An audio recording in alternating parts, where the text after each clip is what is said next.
Hello everybody, I hope everybody's doing well.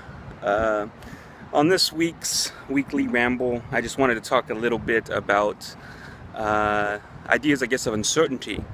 Uh, I come from a theater background. I went to college and took many theater classes my freshman year.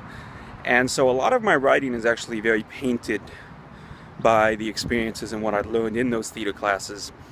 And one of the most fascinating ideas or principles that I learned in those theater classes is the idea that when you're a character, you have your script, you have your story, you know what you're supposed to do.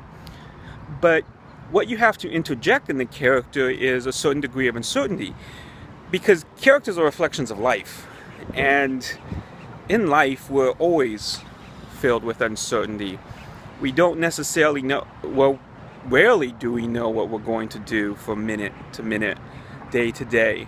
And so a character's actions should reflect a certain amount of this uncertainty about what they're going to do.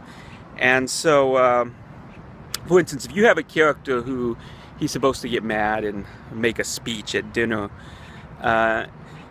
he doesn't necessarily know what he's going to say. He doesn't necessarily know what's going to trigger that speech. And so you should have it reflected in his demeanor. You should have those little moments where he's trying to look for the right word. You should have those little moments where perhaps he sees something that reflects in what he says to the crowd. And so this, for me, is very important in developing characters, because I think we take it for granted sometimes that a good guy in a story does not wake up saying, hey, I'm going to be a good guy. A bad guy does not wake up saying, hey, I'm going to be a bad guy. Something happens and they react to it. Sometimes they react in a way that we would find heroic, or we would find, very noteworthy, very, very chivalrous or very courageous. Sometimes they may react to it and they may be scared, and they may do something mean to somebody else in order to protect themselves. They may sacrifice somebody else, so they become the villain. But at the core of it is the uncertainty to the circumstances that occur around them. So one thing that somebody once pointed out to me is, I don't remember what playwright it is their characters, when they write the monologues and the dialogues, they kind of stutter a little bit and then they go in different directions with their sentences.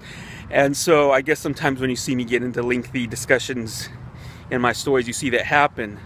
But again, very few people are ready to say, friends, Romans, countrymen, lend me your ears, I come to bury Caesar, not to praise him. Very, very few individuals in life have that all mapped out in their head when they get up to speak.